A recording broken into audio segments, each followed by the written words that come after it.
This is a book by Morgan Housel, which focuses on strange ways people think about money, and why they think that way. If you are someone who spends all your earnings, and has no knowledge on how money works, this will be a good read. You will learn to make better decisions with your money, and improve the quality of your life.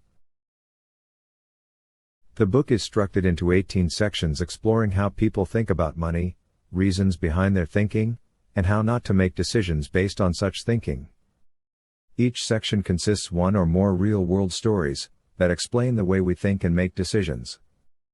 Most people want to be wealthy in life. Many people assume that wealth is same as being rich with lots of money. However, wealth is the ability to have the freedom. The author takes this even further, by defining wealth as the ability to do what we want, when we want to do it. Money plays a vital role in wealth, but it's not the only thing. Wealth consists of earning, spending, saving and investing. We earn money by working for someone or providing service to others. Often, we have less control of the amount we earn. It's the other factors that will decide whether we become wealthy or not. Saving money is one of the most important factors in becoming wealthy, as we can't go into investing without saving. Many people misunderstand the purpose of saving. These people save money to buy something specific. In the end, savings become an expense again. The author points out that we should save for no reason. The savings should be used to give more flexibility as well as to generate money through proper investing. Author points out that having a considerable savings gives the flexibility of choosing the right opportunities, instead of immediate opportunities.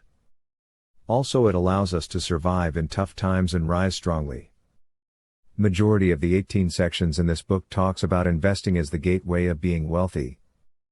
The author explores why great investors are so successful, and why many people fail in investing. Let's consider some key highlights about investing. 1. Be willing to invest for long periods of time, in order to compound your return. 2. Understand that many investments are failures. Successful investors always have few investments, that outperforms all the failures. 3. Keeping a proper margin of safety. 4. Be careful taking advices for investing from other people, especially when they don't know what you want, how you want it, and when you want it. The book also explores various ways we spend money, and why we spend that way. People spend so much money to buy bigger and better stuff, impress other people, and their own mental model on how the world works. We have to understand the spending patterns, and reduce expenses, in order to improve chances of being wealthy. As the author mentions, wealth is the freedom of being able to do what you want, when you want it. So, it's important to be aware of various ways how we think about money, and how to think properly to have a good life. Key lessons from the book. Don't risk the money you have and money you need, to make money you don't have and don't need. We earn money to have a good life. Some of you may earn just enough for your expenses, while some of you may earn a lot more than your expenses. When we are not satisfied with the money we have, we tend to chase more, by risking the money we need. Willingness to earn more money is not a bad thing in most situations. However, there are two things to consider before chasing more money. First, you need to know what exactly you are going to do with the additional money you plan to earn. Secondly, you need to check if the money you are risking to make more money is essential for your life. If the money you have is essential for your life, you have to be careful, as you may end up losing all and have no way to live. So, you should have extra money in your hand, in order to take the risk of making more money with it. Also, many people say that they want to earn certain figure like 1 million, 10 million and so on. But, when asked what they plan to do with it, they often come up with things that cost a lot less than what their targets. So, these people chase a random figure, which is way below what they actually need, to fulfill their wishes. The author tells the stories of few people who had millions of dollars, and ended up losing everything, as they went on chasing more money. So, make sure that you only risk the money you don't need, to make more money you may need, to fulfill your dreams. Be prepared to play the long game, for success in investing. Often, We see people wanting to invest their money for a short period, make a good return, and take it back. As the author explains, the success of your investing depends on the ability to compound. The key to success in investing is time. It's true that we can invest in a successful venture, for a short time period and get a very good return. But, if you are looking for exceptional returns, you should be willing to play the game for a very long time. Don't overreact to failure. Failure is a common thing in everyone's life. Without failures, we can't learn much. But, many people overreact to failures, and give up their dreams, just because they don't consider the overall context. In the book Psychology of Money, the author calls this, tails you win. He says, you can be wrong half of the time, and still make a fortune. Even the greatest investors haven't profited from each one of their investments. They have also failed and incurred losses, with certain investments. However, they know that if they make right decisions and be patient, small percentage of their investments will make massive payoffs. Even world's biggest tech companies, like Google and Facebook, fail in certain projects. However, they know that one massively successful project is going to wipe out all the losses of those failed projects. So, they continue to try and innovate new things, without letting failure stop them from doing more. However, this won't work when you have minor chance of succeeding in each of things you do, and the success depends heavily on luck. For example, you can succeed massively with a lottery ticket win. However, your chances of winning are very slim, and depends mostly on luck. So, if you don't overreact to losing lottery tickets, you will spend all your money and end up with nothing at the end. So, don't overreact to failures that had high probability of succeeding at the beginning. Find the few actions, projects, investments that bring majority of your success, and keep working on them until you're successful overall, even with large number of failures. Use your money to buy time and options. We earn money to make a living. Most people want to earn more money, so that they can live a better life. Often, this means buying bigger and better things than what you have at the moment. This is the reason why so many people with middle to low income struggle to get along. They keep working more and more to earn more money. However, the pleasure gained from buying bigger and better things are often temporary. After some time, we start looking again for more bigger and better things. These things don't bring us pure happiness. Time is the most important thing we need in life.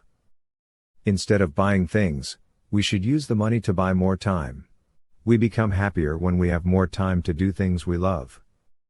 So, we should buy things that gives us more time as well as buy time. Sometimes, this means paying other people to do the work for you and save your time. Also, this means buying things that would help you save more time, by getting the work done in shorter time than normal.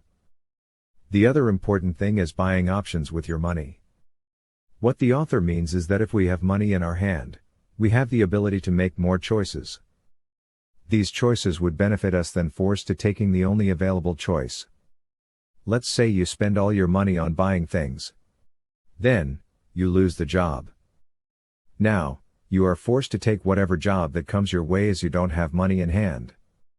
On the other hand, let's assume you have some additional money in hand.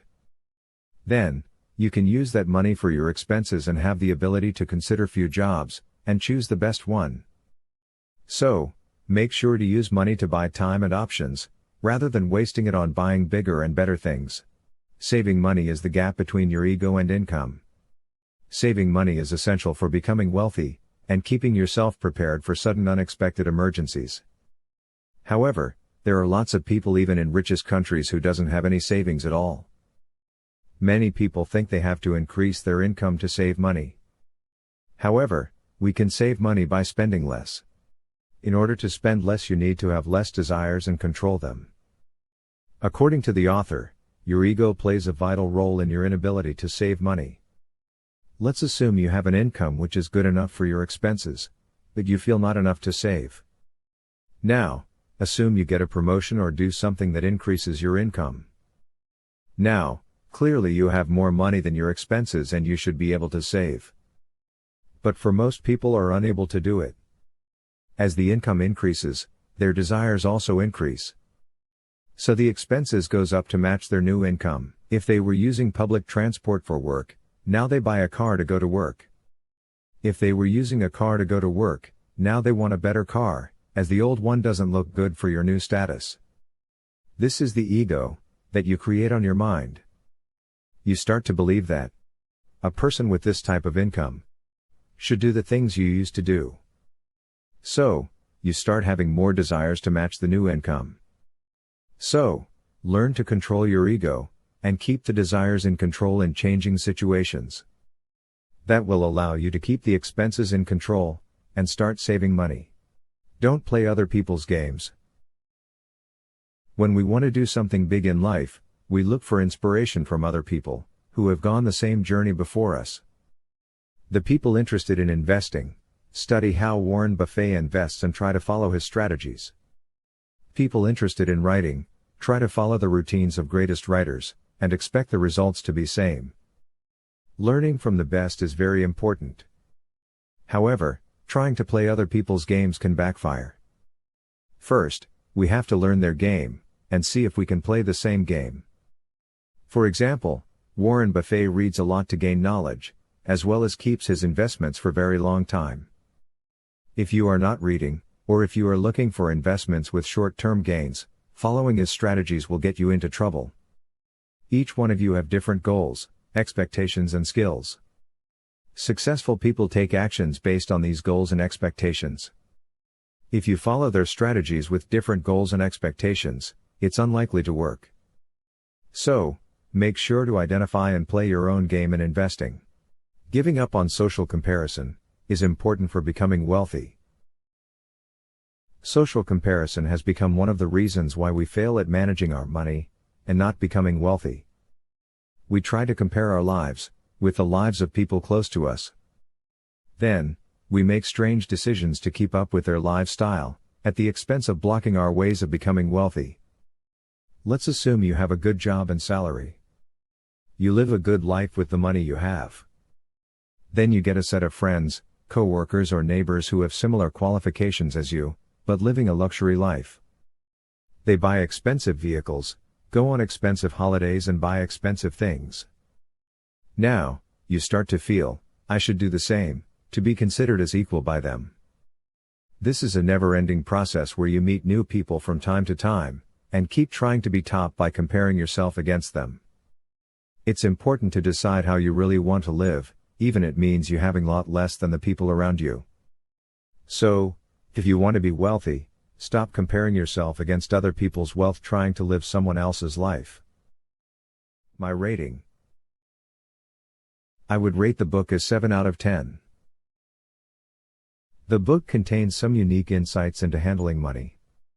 However, I expected more unique insights about handling money based on the title of the book.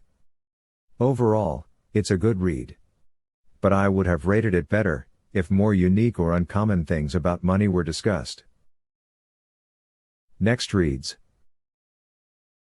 I Will Teach You to Be Rich, is a book by Ramit Sethi, a personal finance advisor and entrepreneur. In this book, he talks about how to get rich by managing and optimizing your personal finances. The book consists of topics like how to pay your loans quickly, how to save more, how to automate your payments and how to invest your money. This will be a very good read if you want to learn more about managing money.